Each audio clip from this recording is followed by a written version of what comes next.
अब न्यायालय किस तरीके की रिट इशू करते हैं? तो 5 प्रकार की रिट होती है। बंदी प्रत्यक्षीकरण, परमादेश, प्रतिषेध, उत्प्रेषण और अधिकार परीक्षा।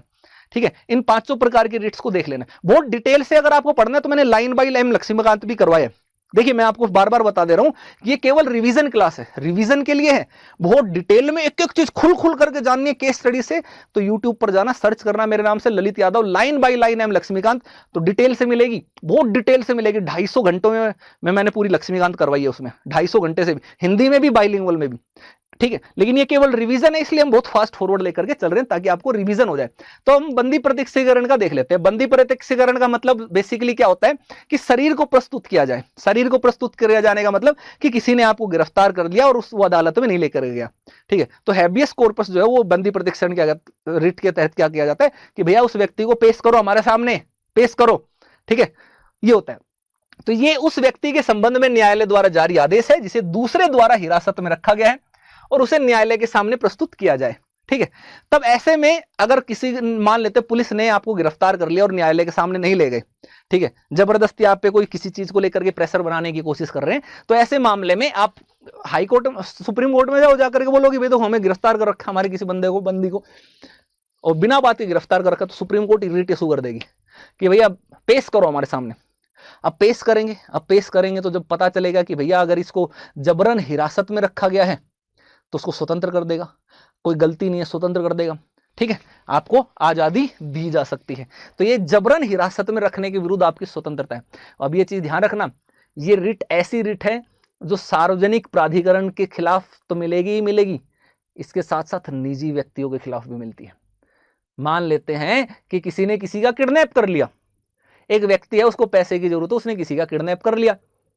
अब ऐसे में सब लोग जाते हैं पुलिस के पास, क्यों रे किडनैप हो गया, किडनैप हो गया, किडनैप कर लिया, पुलिस ढूंढे, पुलिस ढूंढे, है ना, किसी ने अगवा कर लिया, या कोई भाग गए, घर से भाग गए, है ना, हम दो प्रेमी दुनिया छोड़ चले हैं, हम दोनों दो प्रेमी दुनिया छोड़ चले, वो घर से निकल लिए, भाग लिए, नाबालिग हैं और वो बालिग नहीं है, बालिग होने पर मामला अलग हो जाता है। या बहला फुसला करके कोई भगा करके ले गया किसी को, है ना, झूठा झांसा दे करके, तो ऐसे मामले में पुलिस के चक्कर काटते रहते हैं लोग कि यार पुलिस करेगी कर, भाई आप पुलिस के पास जाओ मत, आप कोर्ट के पास जाओ डायरेक्ट।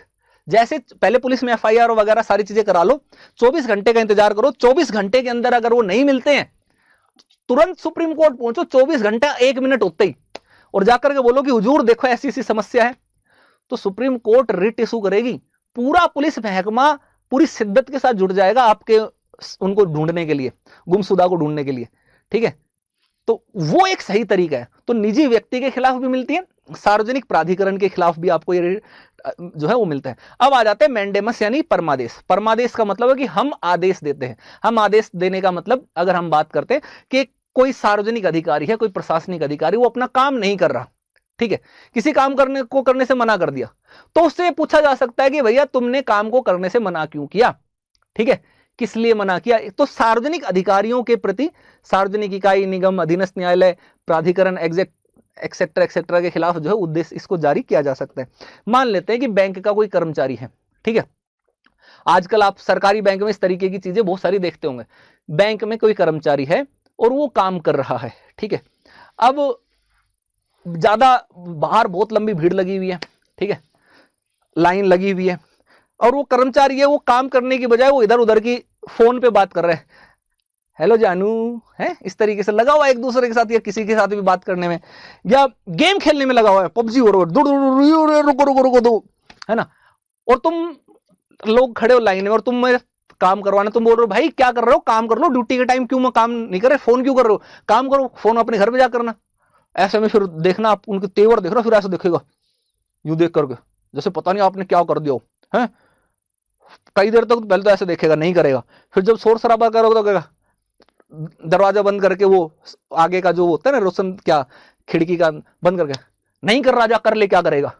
इस तरीके के तेवर वो दिखा नहीं सकते, वो कर नहीं सकते, क्योंकि सार्वजनिक अधिकारी है भाई, उनको काम करना पड़ेगा। अगर वो ऐसा करते हैं, रिकॉर्डिंग करो या सीसीटीवी तो होते हैं, बोलो जाकर के सुप्रीम कोर्ट में लगवाओ, तुरंत ऐसी वो होगी ना, देखो सिट्टी पिट्टी गायब।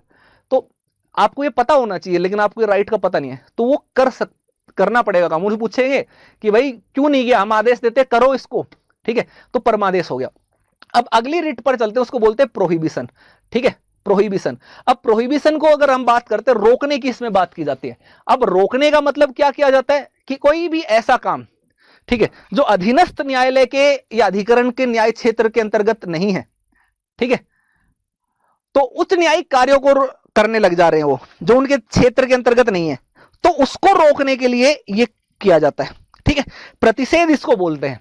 प्रोहिबिशन को हिंदी का वर्ड अगर हम बात करेंगे तो इसको बोला जाएगा प्रतिषेध। प्रतिषेध, ठीक है। कोई कोर्ट है, मान लेते हैं कि उसके पास पावर नहीं है फांसी की सजा देने की, और फिर भी वो कह रहा है मैं फांसी की सजा देने वाला हूं। एक एग्जाम्पल से मैंने आपको समझाया। तो ऐसे में उस काम को रोका जा सकता है, प्रोहिबिट किया जा सकता है। ऊपर का कोर्ट है, सुप्रीम कोर्ट, जो वो कह सकता है कि भाई प्रोहिबिशन लगाया है, रोक रहे हैं, तुम ये काम नहीं करोगे।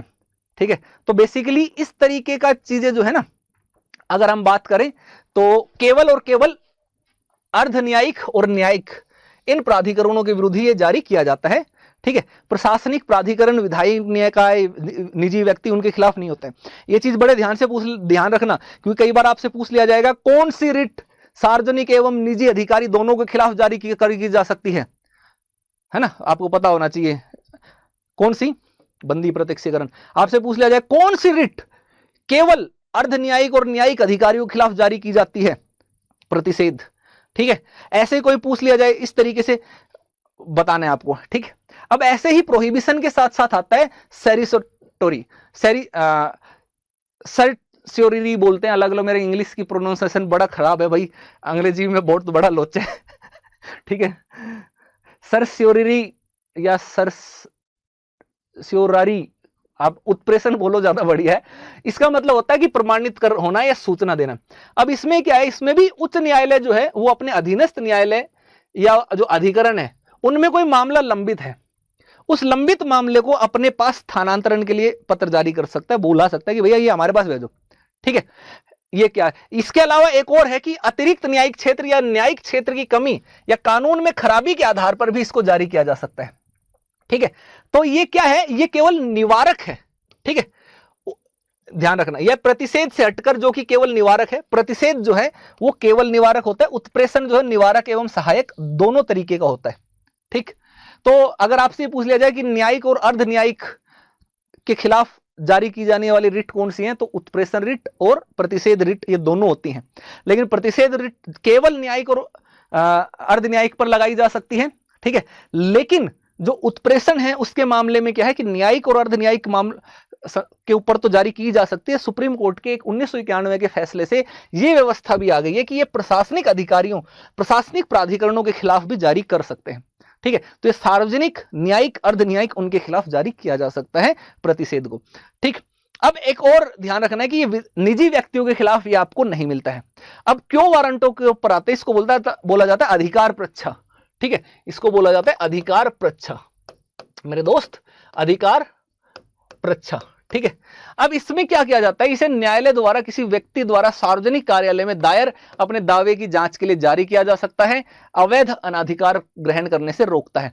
इसका मतलब यह है कि मान लेते हैं कि कोई व्यक्ति है, उसके पास ये पावर ही नहीं है कोई काम करने की, और वो काम करना चाह रहे हैं। जैसे मान लेते हैं एक व्यक्ति हवलदार है, ठीक है, अब वो किसी थाने में जाता है और वहां पर जाकर के बोलता है कि मैं इंस्पेक्टर की गद्दी पे बैठूंगा भाई, इंस्पेक्टर का काम मैं करूंगा। ठीक है, तो वो नहीं कर सकता ना। तो इस तरीके के काम को रोकने के लिए ये दिया जाता है अधिकार प्रच्छा। पूछा जाता है किस अधिकार से तुमने ये काम किया। जैसे आप लोगों से पूछ लेते हैं ना आपके घर वाले कि आप अपनी घर वालों की मर्जी के बिना आपने प्यार मोहब्बत कर लिया, गर्लफ्रेंड को गिफ्ट दे दिया, बॉयफ्रेंड को कुछ फोन लेकर के गिफ्ट दे दिया, है ना, या डेट पर चले गए या थोड़ा खर्चा एक्स्ट्रा कर दिया, घूमने फिरने चले गए, और या विवाह कर लिया, तो घर वाले पूछते हैं ना किस अधिकार से तुमने ये किया, है ना, किसने दिया तुम्हें अधिकार। तो ये वैसा ही अधिकार प्रच्छा क्यों वारंट हो कि ये पूछा जाता है कि भाई किस अधिकार से आपने ये काम किया, जबकि आपके पास ये काम करने की पावर ही नहीं है। ठीक है, तो सार्वजनिक कार्यालयों के मामले में इसको किया जाता है। ठीक है, चलिए अगले पर चलते हैं। अगर हम बात करते हैं, इसको किसी इच्छुक व्यक्ति द्वारा जारी किया जा सकता है। ठीक है, इस चीज को समझना। ठीक, ये अन्य 4 रिटों से हटकर इसे किसी भी इच्छुक व्यक्ति द्वारा जारी किया जा सकता है, ना कि केवल पीड़ित व्यक्ति द्वारा। यानी कि कोई भी व्यक्ति जो है ये अधिकार प्रच्छा वाली रिट जो है वो जारी करवा सकता है।